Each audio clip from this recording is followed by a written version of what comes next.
Hello everyone and welcome to the probably last tutorial in Age of History 2, where I'm just going to go with like some other stuff which I could have done last episode, but I'm just not going to bother.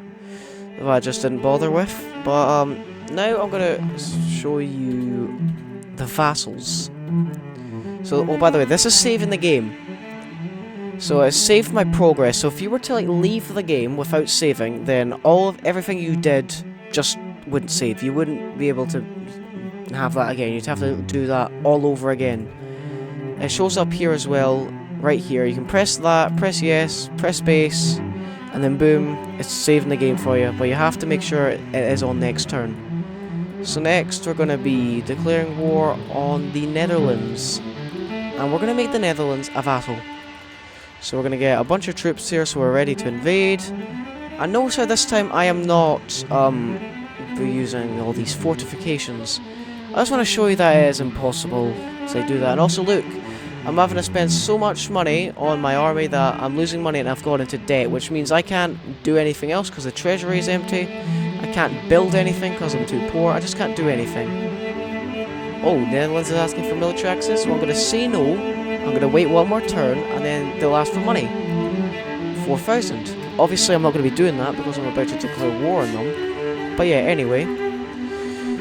So, now we're going to do what we did in episode 2 and just move our troops into the Netherlands. And it'll go pretty quickly. And look, so they're attacking back, and they're pretty strong. Look, they did a good job there, but not good enough, apparently. Oh, look, Denmark's also at war with the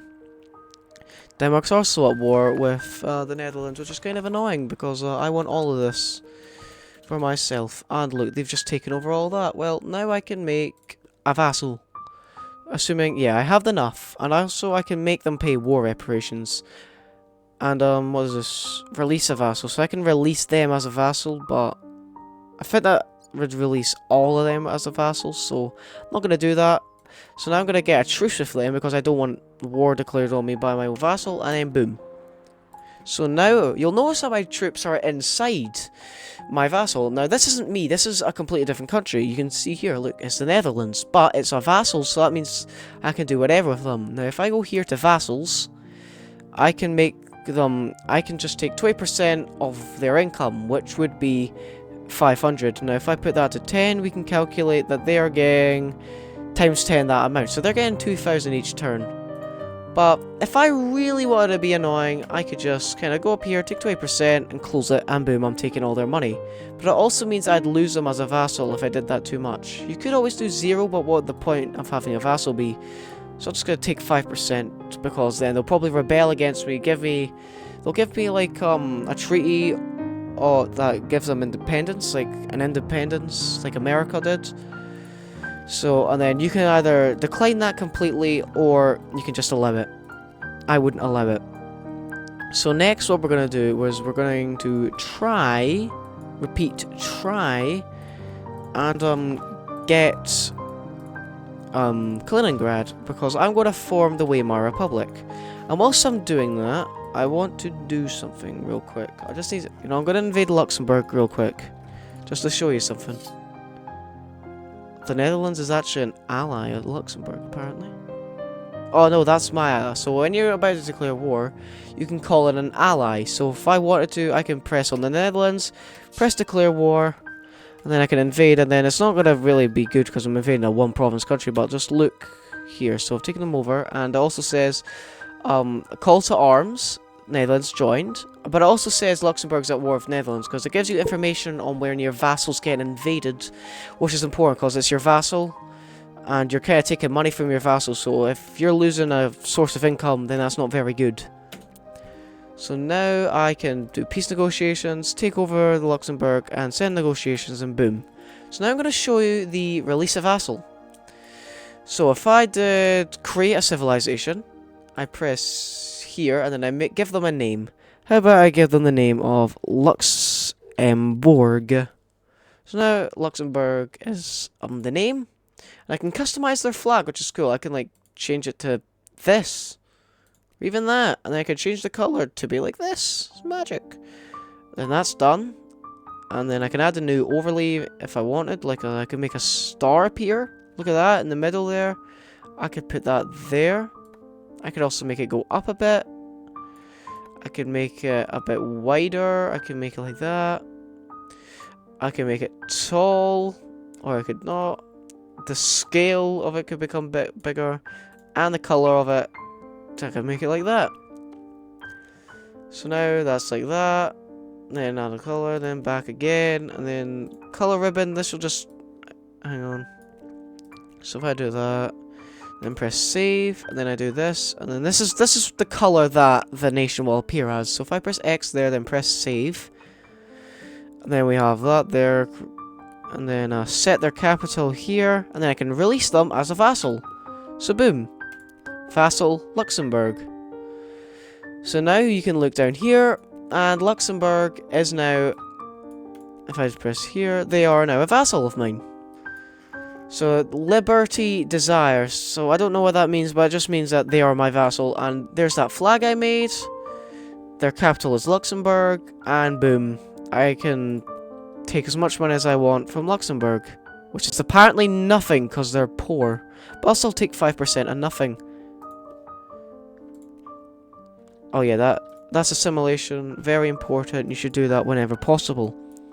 Now, these troops still haven't arrived here. Right. So, seasons don't exist here, so you're fine to invade Russia whenever. But I'm going to show you the biome. So, this here is a plains. Not much defense, but I get a military upkeep of -5, so I don't have to spend as much on the military. Population growth is up by 2, the economy growth by 4%, but the build cost... And the build cost is minus by 5%, which is good. But if I don't know, if I went down to here... This is... Oh, hang on, I want to find... This is a forest, pretty much the same. Let me go into this province. This is surely... Yeah, this is a mountains. So the defense bonus is up, but the military upkeep will be more. The movement cost will be up by more, and the build cost will be up. Some are different. I think there's like a specific one in Ukraine. There's a forest there. I'm trying to find the specific one. It's like marshlands. Something like that. I think if you go up to here... it's one of them. I'm going to try find it for you. Just type of terrain, that's it. Plains, hills, jungle... Oh yeah, marsh. So, marsh is all of this. 29. Where's the marsh? It's not showing up for some reason. I don't know where it is. It's apparently this color right here, but I'm colorblind. Ah, here we go. This is all marshland, so that's like just to get that over there. You can see everything like that. It makes changes on things. War reparations. So because I made Netherlands pay war reparations, that means I've just gotten that money there. Now they finished paying off. So now it's time for fun, and oh dear, looks like Ukraine has in fact invaded Poland. Other countries can do stuff. Like if you look up here, it shows friendly civilization, Somalia and Italy, Malaysia and Thailand, but I bet if we go around, something like Ukraine and Poland will have happened somewhere else. Yeah, look down here, who's this? We got Vietnam and Sri Lanka, and Sri Lanka. They're currently at war. This game has weird wars, by the way. Never say this game has normal things, it's not.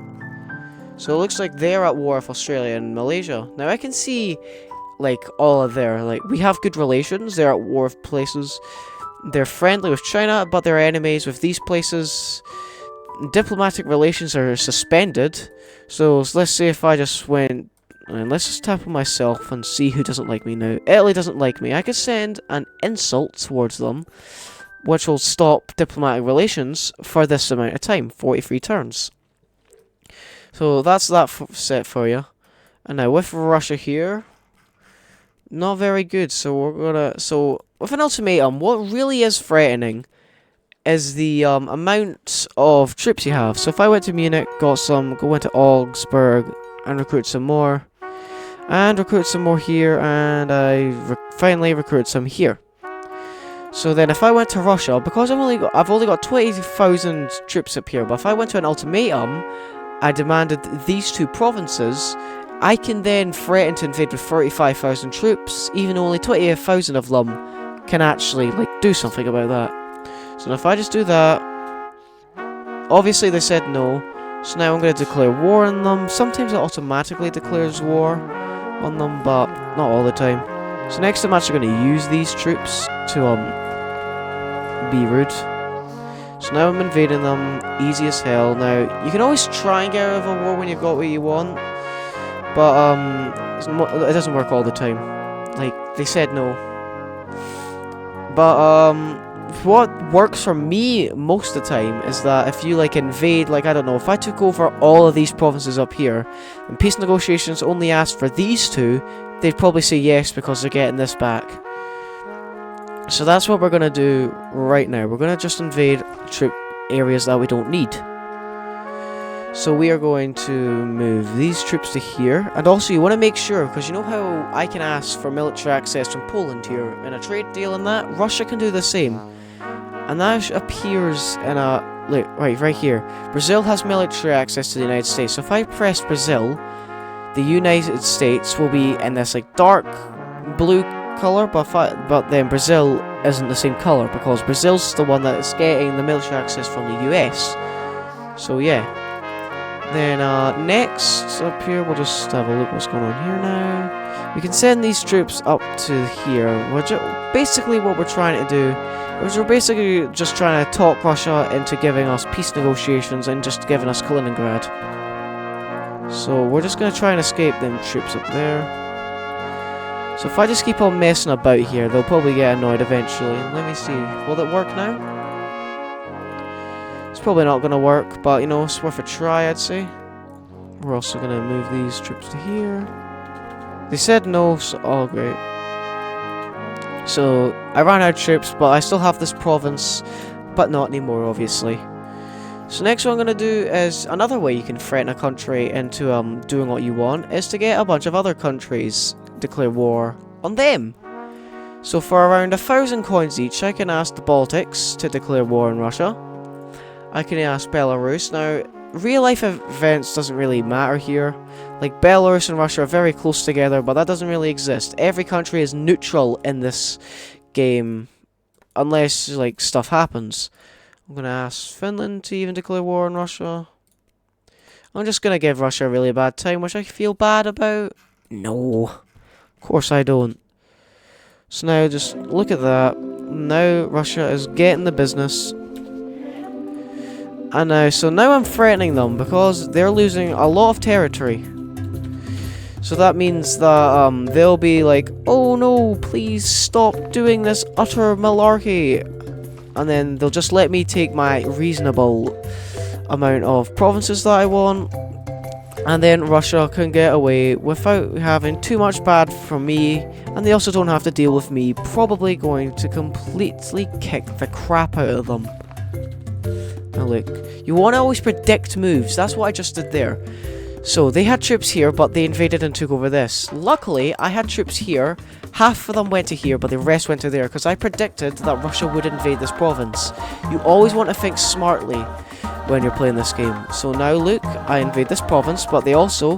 Wait, why didn't they go there? Oh, I better ran out of movement points. That's probably what happened there, because it really shouldn't have done that. But anyway, oh yeah. So if you look at this, it says 0 movement points, because I'm just moving the rest here, because I thought that this was a close enough border where I could just go straight there. It wasn't. So now I have to spend even longer going on this. But so currently, if we just invade long and hard enough into Russia, then I'll probably be able to get a good peace negotiation out with them and get what I want. So that's probably big enough. I can probably now go to Russia, ask for these 2 provinces, and then they said yes. See, I threatened them so hard that I got just that back. And I'm not actually going to disband these troops yet, because I still need to invade Lithuania. So, because I need this 1 province. So, I'm just going to get some troops from Berlin. And, by the way, it may have said I could recruit so much more from Berlin earlier, but I've taken so much of the recruitable population from Berlin.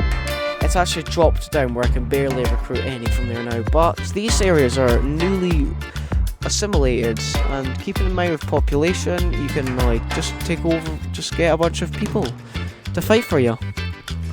That's how a real life army does work. And also, Poland's just declared war on me again. Other countries can declare war on you, by the way, and you'll want to be you want to be careful of this. But sometimes if they're like kind of weak, they'll barely have any. But this is a coalition because Tunisia has also declared war on me. So what I could do with Tunisia is I can ask Algeria to do the work for me. So it's kind of good that this has happened, but it's also kind of annoying. But anyway, we have a demonstrations of a coalition, which is useful. So now they have most certainly realised at this point that they have in fact screwed up by trying to take me over, which ain't gonna work. So now I can just move these troops in. Oh, just take them troops back. Now they're doing kind of good in the north, but that's because I'm not really doing too good of a job there. So I am just going to retake these provinces back. Now look here, they've just plundered a province. Shoj nice. That's going to be one of them, but the population would have gone down by 68. The economy of that province, the happiness, the development's all gone down in that province, but only slightly, because it really depends on the amount of troops you're actually doing it with. So like if I was to plunder with like 2 troops, then there would be like not much being gone off of that. But if I did it with like 10,000 troops, then there would be a lot actually happening there, which is a good thing. Right, run out of movement points again. Well, literally 1 troop there, that's funny. I accidentally pressed spacebar when I didn't mean to. That happens sometimes, you'll accidentally press spacebar because you can press the spacebar for like the next, because it shows you everything that's going on right there. So yeah, just beware, I do that way too much, and it's really annoying, because I want to actually play out my turn wisely and not accidentally waste one. Right, so you might be wondering why I'm leaving these 2 here. It's because I'm just letting them chill out, wait for... Oh great, run out of movement points. Just letting them wait out the period when I'm going to invade Lithuania, because I don't want to lose these troops. They're very useful. Having troops in a war is very useful.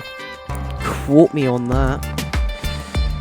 And we'll just invade Warsaw, we'll invade there. Once you lose your capital, I think things get a bit worse, but like I think you still got like your biggest city. I think them 2 are like the most important. I don't really know like massively, but I still know slightly. So now we're going to invade here. 1, and then finally, and boom, Poland has now been fully conquered. And this is what I've done to Russia, by the way. Just because they said no, they now only look like this. They've lost a majority of this over here now. So now that we've done that, we can now move these troops up to here actually, which is kind of convenient, because I need to declare war on Lithuania so I can show you what it looks like to form a country from the past. And yeah. So is that everything? Right, so now I've conquered them, I can now get a peace negotiations going on with them. So now I'm going to take these provinces around here. Actually, I'm just going to take them all.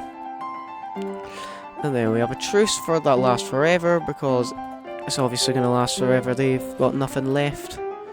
Right, so now we're going to declare war on Lithuania. I can get my puppets or vassals to join in this war, but I'm not going to, because they're too far away. And it kind of gets annoying when vassals get in war, because sometimes they'll want like the whole entire country that you're invading to like be conquered. Like there could be like a small tiny island that has no one there, but the vassal will still not actually go into peace negotiations until that has been dealt with properly. So you're gonna have to keep in mind when you get those fun-filled vassals. So now we're just gonna use the power of predictions and just move that all around. We'll invade here, take that back, take that, boom boom. And then we'll peace negotiations with Tunisia as well. We'll get them going on, because they've most likely been conquered. Yeah, they've been conquered. So now with Lithuania, I'm just gonna take the one province I need and vassal them, and get war reparations out of them. And now I can officially form the Weimar Republic. So what you do here, it should be green up here. You have all check marks.